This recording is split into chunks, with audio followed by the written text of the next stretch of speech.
Ain't too special. Yeah. Pure deliciousness. Pure deliciousness, man. My name is Banky, man. Everybody calls me Banky. That's the name that I got from my grandmother when I was young. I'm coming out here after 30 years. Yeah, I ain't got nothing, but I'm gonna have something because I'm rich in personality. You know, and I'm rich in love. My family love me, and that's really all that counts. Yeah, man, he saw a bunch of stuffed socks. So everybody kind of know Tony put the cotton cigarettes in the game, but some other cigarettes that was in the game, cotton, but they was different brand than what Tony put in there. So everybody thinking about back to that moment too when Tony did that. So when he bust that joint open, man, dudes was like, man, what the, you know, it just was chaos. And dude is running the game. You could look on his face, he blood mad. He ready for some blood. So he like, all right, look, don't worry about it. I'm gonna take care of the dude. Like, no, I want my money now, right? He was like, I'm gonna take care. So boom, he tried to get all his stuff straight. He looking around on the yard, people leaving and everything. So he called his homeboy over there. He tells his homeboy, man, get this money straight. Give him the old sheet, the paperwork and everything.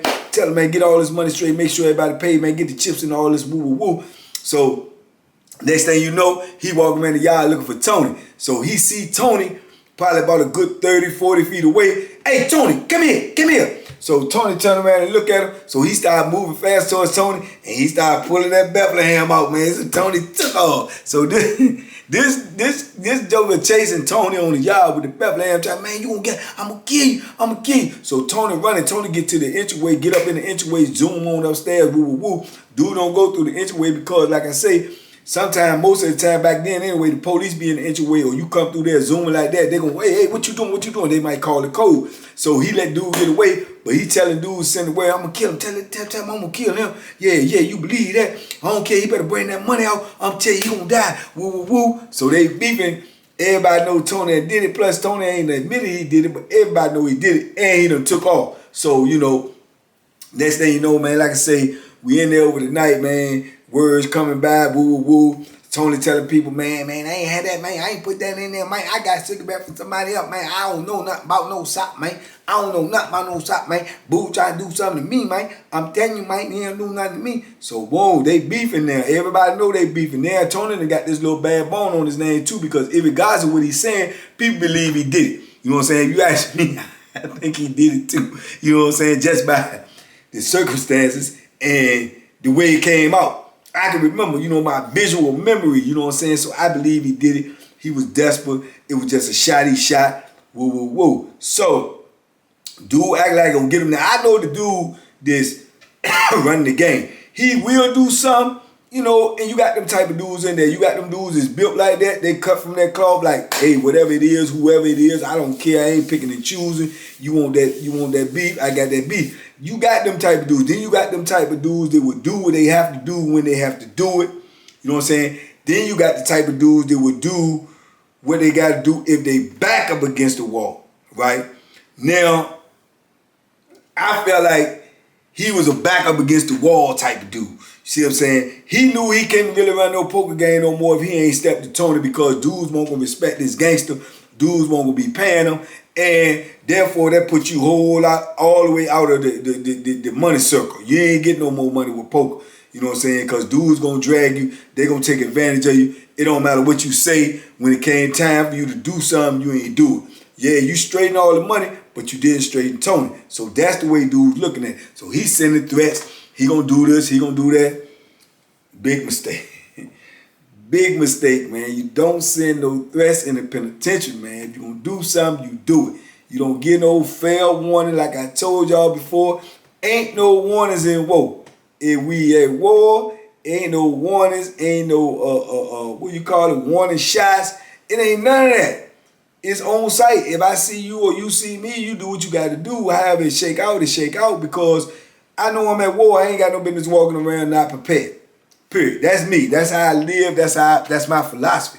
If I know I'm at war, I'm ready for war at the drop of a dime. I don't care if the warden's standing beside me. If I know somebody trying to get at me, I'm going to be ready. You know, and if they run up on me when the warden right there, then the warden going to be a witness to whatever happened to him.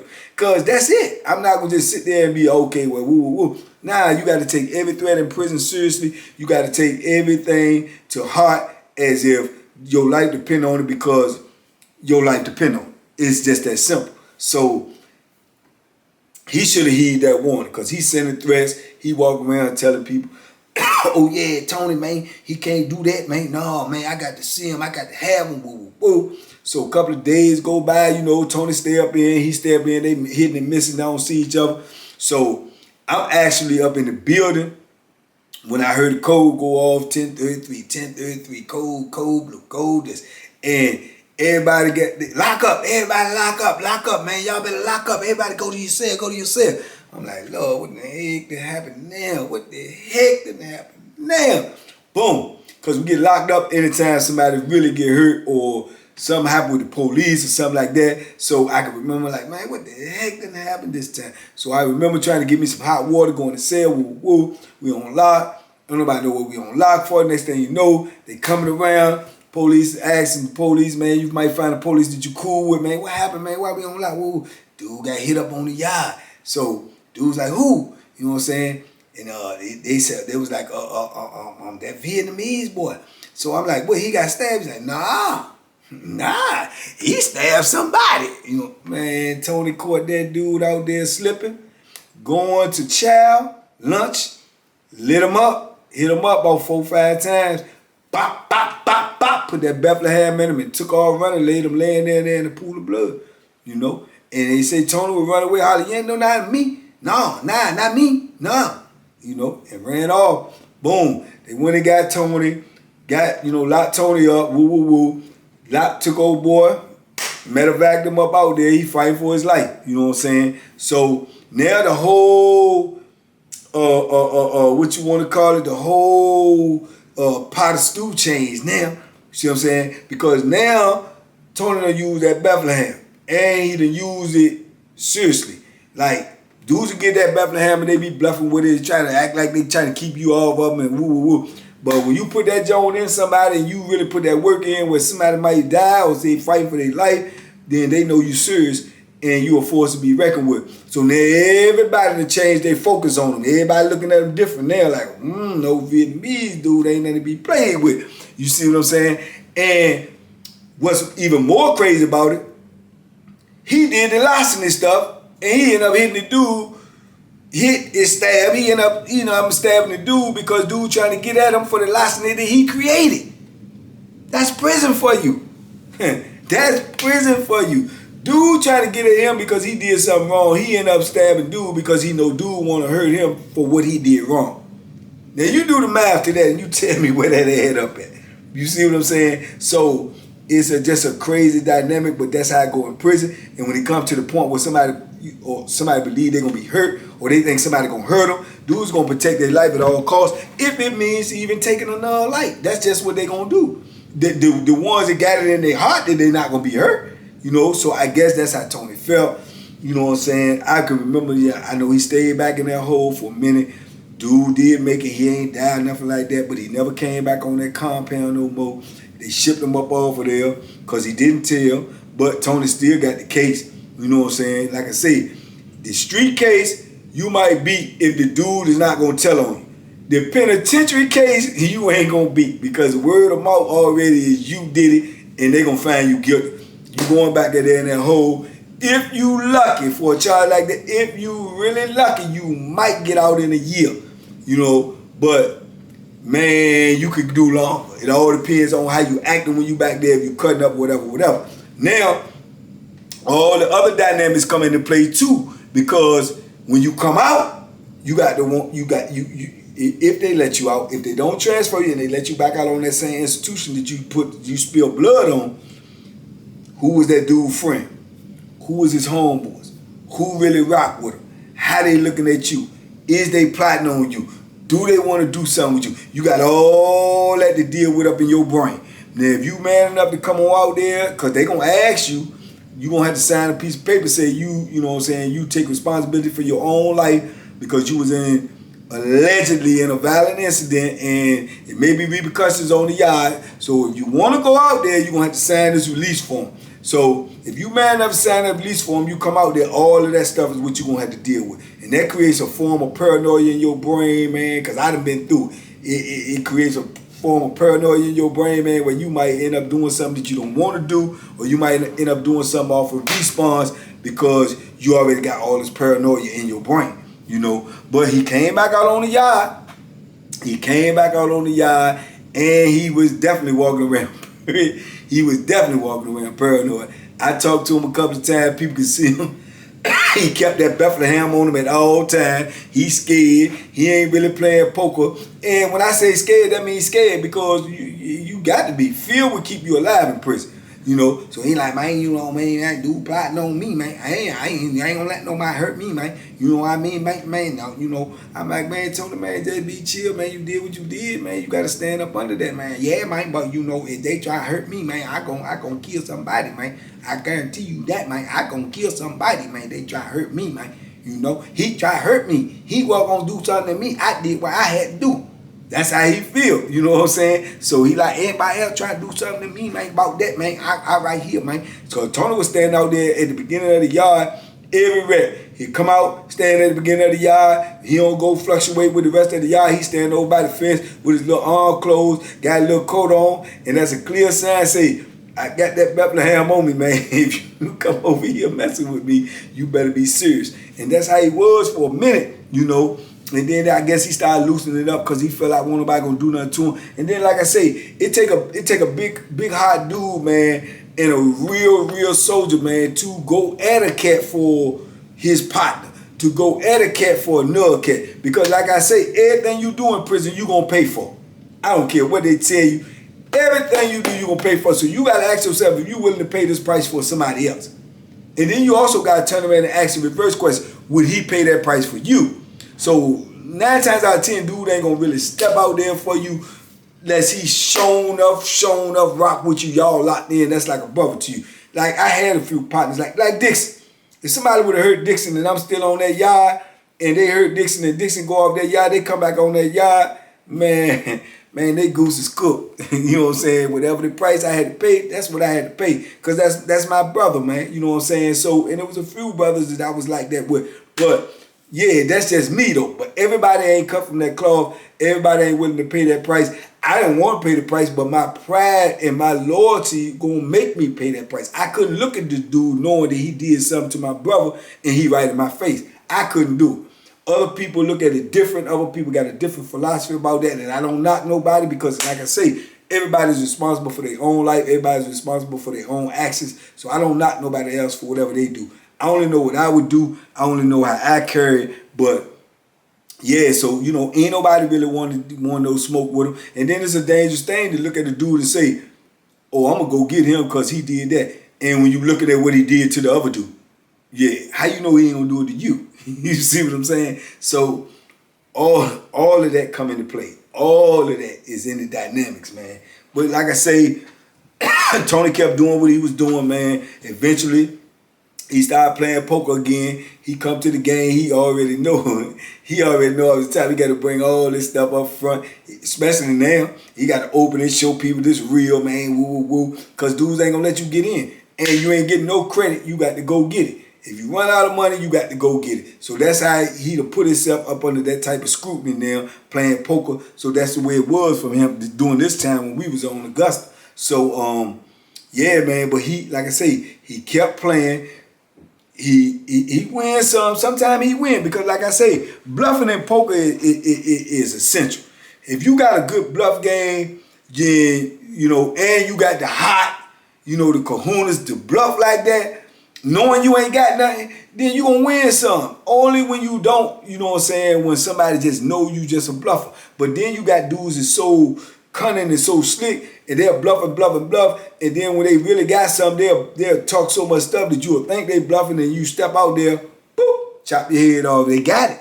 You see what I'm saying? So Tony had the heart to bluff. He had the heart to bluff. He lost all his money and might go back, get some more money, come back. Dudes know he playing with desperate money, and he'll bet it all in one hand. You see what I'm saying? So dude might be like, man, he just went and got some money. He ain't trying to go get no more money. He probably got something. He ain't got nothing. He ain't got jack, but he had the heart to bluff. See what I'm saying? Remind you, like I said, he from Vietnam, man. He come out the mud. He ain't used to hand nothing, so he ain't tripping. You know what I'm saying? So you have to know these things and know the dynamics of what's going behind the person that's behind them cards. You see what I'm saying? So Tony used to bluff a lot, man. So, you know, it was times he won a good amount of money, you know what I'm saying? And it was times he lost too, you know. But like I say, with winning and losing in poker, they both come with emotion. Everybody is happy when you win. But when you lose, man, I know me. I can't even sit up here and lie to y'all, man. TBP, I was a bad loser. When I lose, I'm mad at everybody. I don't want nobody to talk to me. I ain't trying to hear nothing. Ain't no joke funny. My sale partner annoyed me. I mean, I just want to win my money back, you know? So that's how it is. It's just an emotional game. It's highs and lows, but it always keep you on your toes. So, you know, I dealt with it for a minute, man. So, yeah, I can remember Tony kept on playing though, man. He was playing, he was doing his thing. And like I say, now he got a little respect on top of his name because dudes know push come to shove. You know, he gonna push that Bethlehem. If that's what he gotta do, that's what he gonna do. So when dudes know that about you, they got to be willing to do that to you in order to deal with you. Because they already know if it's beef, I know what you would do. So he got to know what he would do. So dudes ain't gonna really want no beef with him unless they trying to go all out. Now don't get it twisted. You got dudes that don't mind going all the way out. Don't mind at all. You know what I'm saying? So especially when it comes to theirs. So, you know, like I say, I can't remember him having no big beefs on there the rest of the time I was there because I think I left before him. But I do recall hearing that he did have more beef on there about the poker, and he ended up putting that Bethlehem in somebody again. See what I'm saying? There's one thing when you do it one time and you do it, you know, effectively. But when you do it again, oh yeah, you're forced to be reckoned with then. Yeah, they know you ain't nothing to play with. Once they know you ain't nothing to play with, then everybody looking at you different. You got a whole different tag to your name now. But along come with that, all the drama. See what I'm saying? Now, it may sound funny when dudes say, oh, well, I ain't gonna fool with him, man, because I got to kill him. You know what I'm saying? Okay, that's cool. That gonna keep a lot of heat up off you right there because most dudes ain't willing to go that length. But you also have to look at the flip side. Dudes is willing to go that extra mile, and they know that's how they got to deal with you. That's how they come. They coming to take you up off this planet because they know you ain't nothing to be played with. So it's a balancing act, man. It's a balancing act, man. That's very, very dangerous. But yeah, I heard he hit another dude up, and it was over some poker stuff, and he was in the hole. You know what I'm saying? He ended up getting transferred. I think when I left there, oh yeah, I went to Mecklenburg. You know, so. Years later, I leave Mecklenburg. I go to Greensville. I run into Tony again on Greensville, and he back up to his old tricks. He doing the same old thing. You know, he running around here. He done survived. Ain't nobody put that knife in him yet. But that's how it got to be. You got to move first, because if you hesitate, you lost. So he back on there though. He doing the same thing. I heard his name. He ain't on the actual side I'm on. He on the other side. Like I told you, Greensville was the biggest prison in Virginia. It's like actually 3 institutions in one. They was just right beside each other, but it was all called one prison. They just had different units. But he wasn't on the side I was on. But I used to hear stories. He over there now. He done got into running parlays. He always gonna play poker. He playing skin. He just an all-out gambler now because this is what he do to get his hustle on. This is what he do to survive and to eat in prison. But like I told you, you not gonna duck the drama that comes with it. Especially if you running these things, you really not gonna duck the drama then because you're gonna be dealing with everybody with the license all at one time. You see what I'm saying? So yeah, he was on that jump, man, and he was doing his thing over there. I heard he had a big old parlay and big old poker games jumping off, this, that, and the third. And now, ironically, the same thing that he first got in trouble for, he ended up having to deal with somebody who did the same thing to him. Dude put some stuff in the game that won't legit, bucked on it. He, you know, now his reputation on the line. So he got to make something happen. He made it happen. You know what I'm saying? Tony, Tony put that Bethlehem in him, man. He ended up back there in the hole on Greensville, man. Unfortunately, I ended up in an incident that was, you know, somewhat similar, but it wasn't no gambling stuff. But I ended up back there as well, and I ended up being back there with him. And that was the first time I had seen him face to face in a long time. You know, he ended up being back there before me, so he ended up having a houseman job because, you know, once you back there for a certain amount of time and they ain't got no release date for you, when they ain't trying to let you out, you can apply for a job where they'll let you out your cell a certain amount of time a day where you could sweep up, clean up, whatever, so you can get a state check, which really won't nothing. You get about $30 a month, you know what I'm saying? But it'll give you a little air from being cooped up in that little cell that you in by yourself with nothing but a bed and a toilet, and both of them still, you know, so that's all you got. And maybe a book or two. So it'll give you a little relief. So he had a houseman job when I got back there in the hole. So I'm back there in the hole, and he come by sweeping and talking. What up, man? What going on, man? What going on, man? What you back? I heard what you did over there, man. You crazy, man. I'm like, man, you crazy. You know what I'm saying? So I chopped it up with him for a little while, and yeah, man, he just was a wild dude, man. He was just telling me, man, I can't let nobody hurt me, man. You know, he tried to beat me with a poker, man. He tried to cheat me, man. I had to do what I had to do, you know. And he crazy. He literally crazy, man. Tony, man, I'm telling you, man, he had got that lifestyle in him now.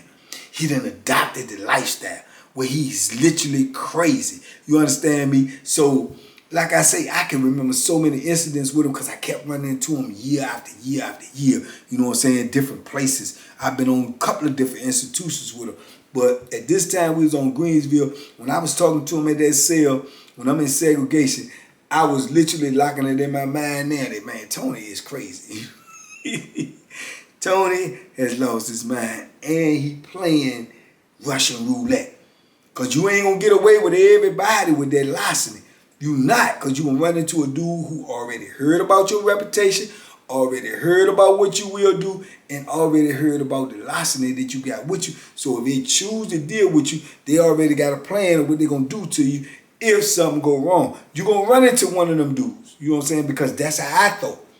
When I knew or heard about this dude or knew something about him or knew he had larceny or knew he had game, when I ran into him, I already had a plan in my head that if it goes south, this is what's going to happen. Because you got to dictate what's going to happen instead of wait for what's going to happen. Because if you wait for what's going to happen, it's probably going to happen to you. You know? So I just remember locking that in my mind. This dude is certified crazy, man. And sure enough, man, I stayed in the hole with him a little while back there. I don't know if he got out before me or I got out before him. But I do remember getting out. And I ran into him. I got out, ended up in some more foolishness months and months later. And matter of fact, I think it was with that situation when they had the little beef between DC and Richmond, and I ended up getting locked up as well. And they ended up shipping me to Nottoway. Right? I can remember being on Nottoway, and all of a sudden, Tony is on Nottoway, and Tony is in segregation. He done came from one segregation to the other segregation. So he in segregation back there, but he beefing with the people about segregation because he can't get out. He want to get out of segregation. They don't want to let him out. He saying he ain't do nothing on this institution. But when you go from one institution to another institution, if you done did something, especially something about it, they can hold you in the hole as well. This institution just say they fed up with you, they shipping their problems off to somebody else. So when you get to that institution, you be thinking in your mind, you create so much drama right here when you're in the hole in segregation because you want to get out, they won't let you out. So you create so much drama to get transferred. And then when you do get transferred, you don't realize you think you're going to a better situation because you could get to that situation and say to yourself, well, I ain't do nothing up on here, man. Let me out of the hole. I've been in the hole for X amount of time, whatever. But you can also get to that institution and they can say, I'm looking at your record. I'm looking at what you did. I'm looking where you came from segregation. Let's just let you stay back here for a little while until we feel like you safe enough that we can let you out on the yard. So you won't disturb this orderly operation of our institution. Those are the words that they use, right? Which I know. So that's what they were doing to him. So he back there cutting up. Man, he trying to set fires. He trying to fight the police. Well, get me off here. I want to go to another institution. I don't want to be here.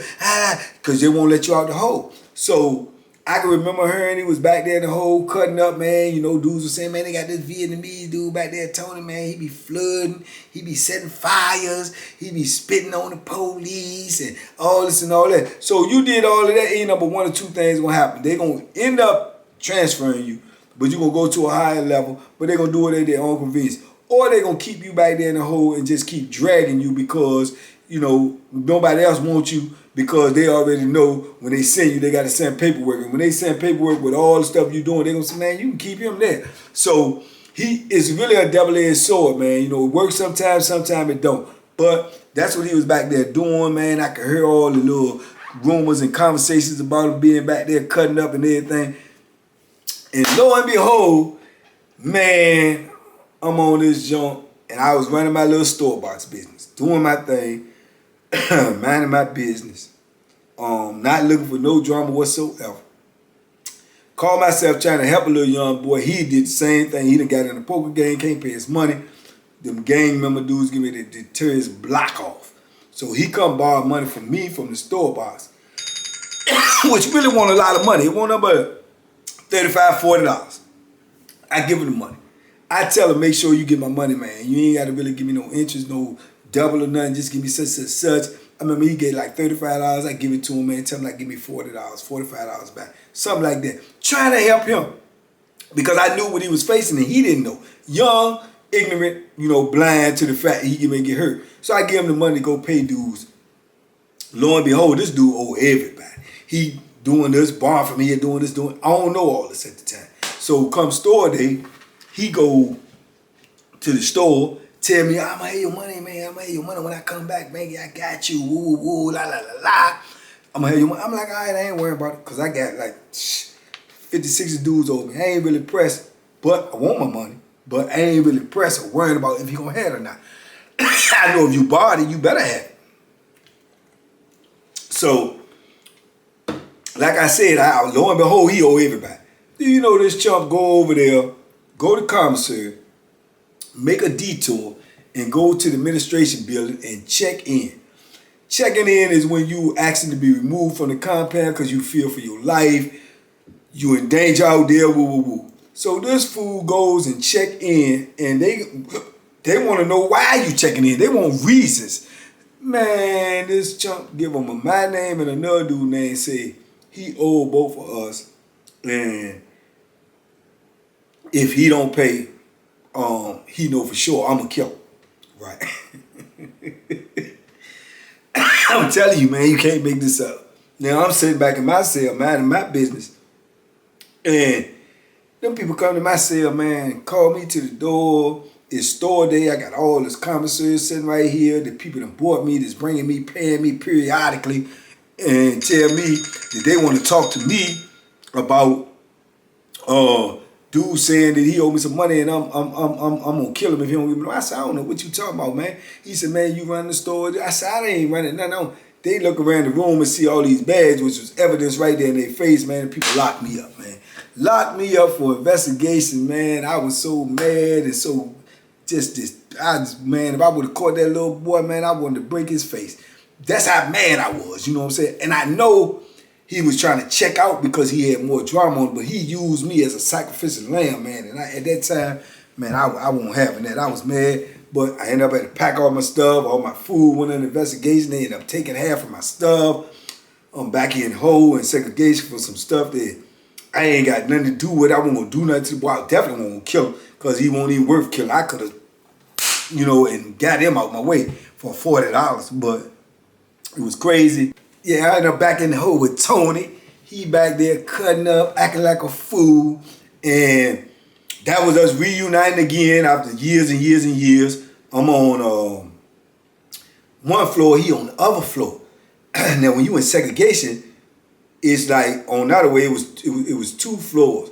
But when they take you out the rec, they can take you up to a 3rd floor to bring you there in the back stairs to keep you away from all the population.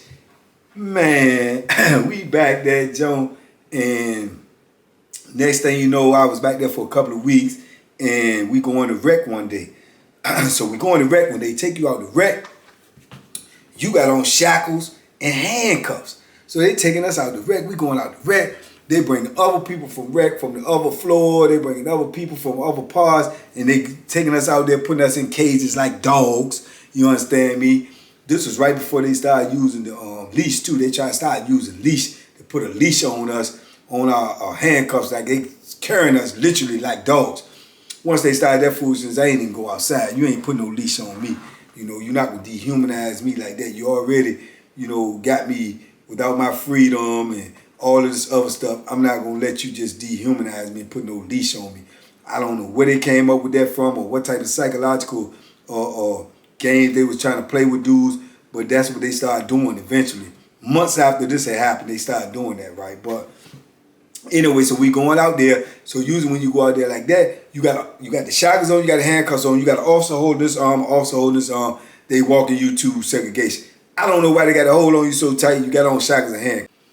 But we going out there this day, and I can remember I'm coming out there. I got the dudes on me. They holding both arms or whatever. They bringing dudes from upstairs. They bringing dudes behind me. And as we're heading towards the stairway to go down, to go around the section, to go get in the cage, we heard a bunch of commotion, and they come over the radio. He jumped.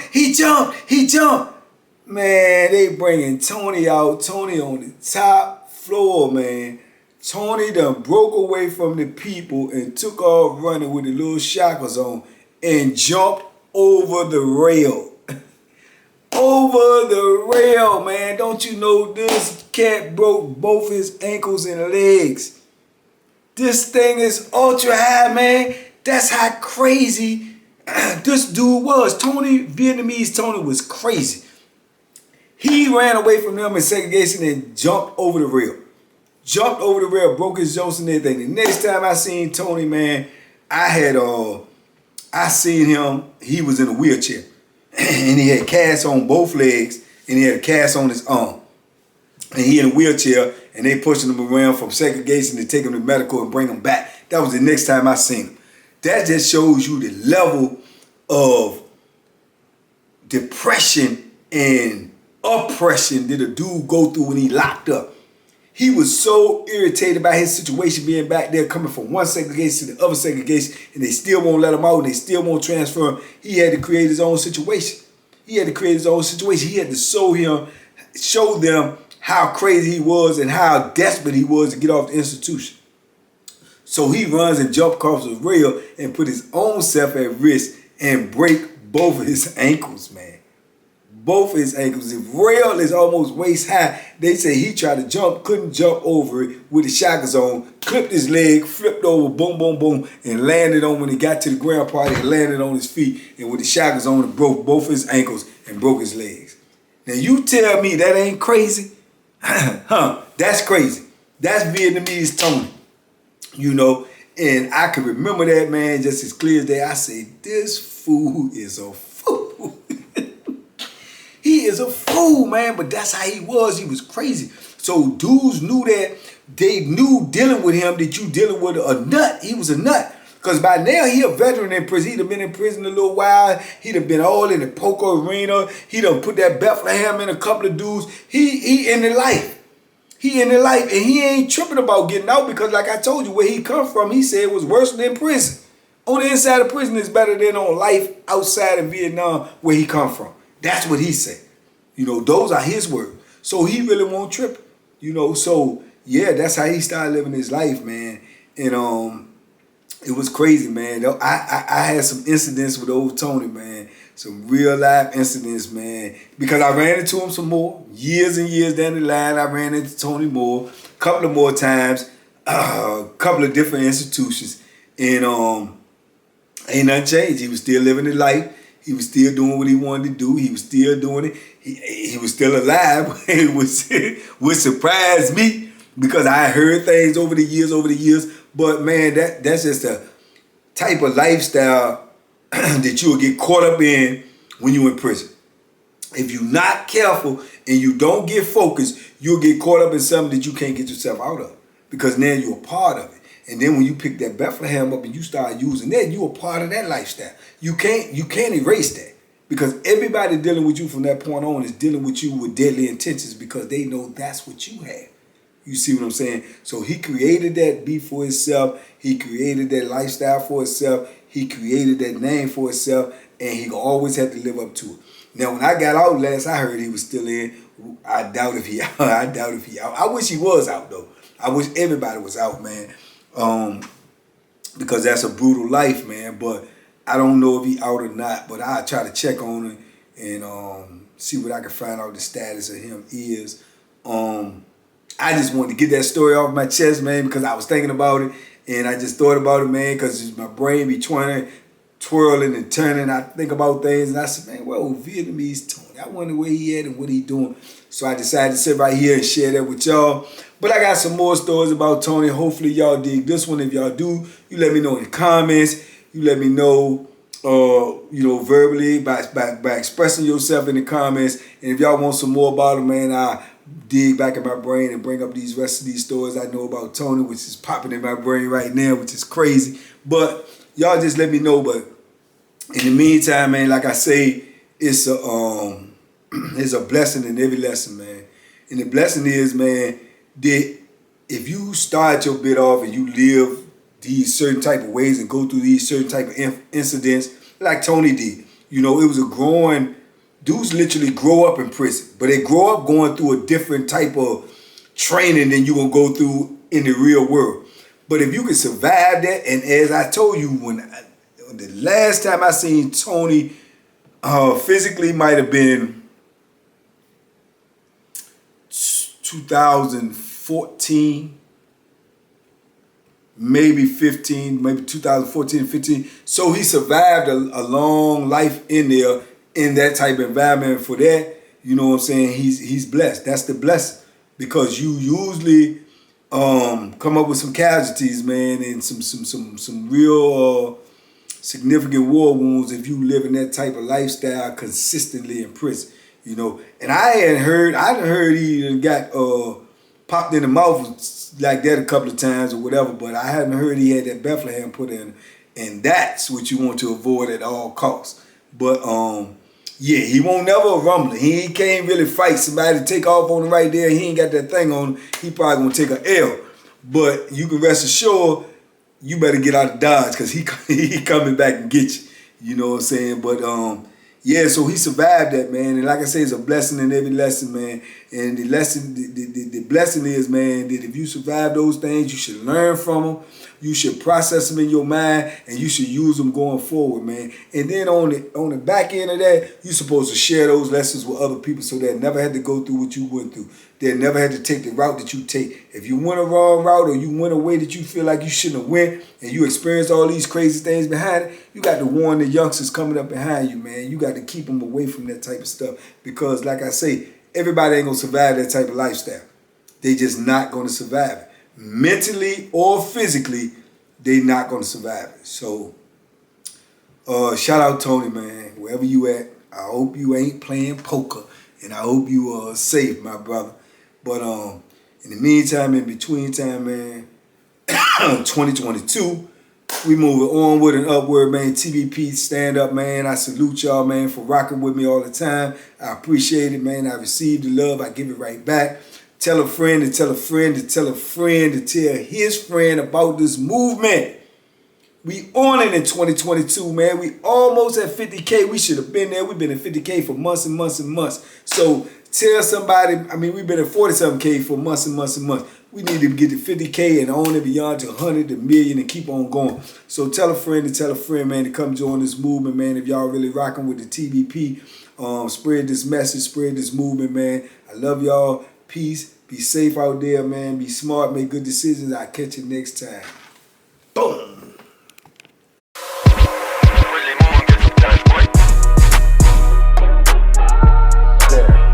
The bacon special. Yeah. Pure deliciousness. Pure deliciousness, man. My name is Banky, man. Everybody calls me Banky. That's the name that I got from my grandmother when I was young. I'm coming out here after 30 years. Yeah, I ain't got nothing, but I'm gonna have something, because I'm rich in personality, and I'm rich in love. My family love me, and that's really all that counts.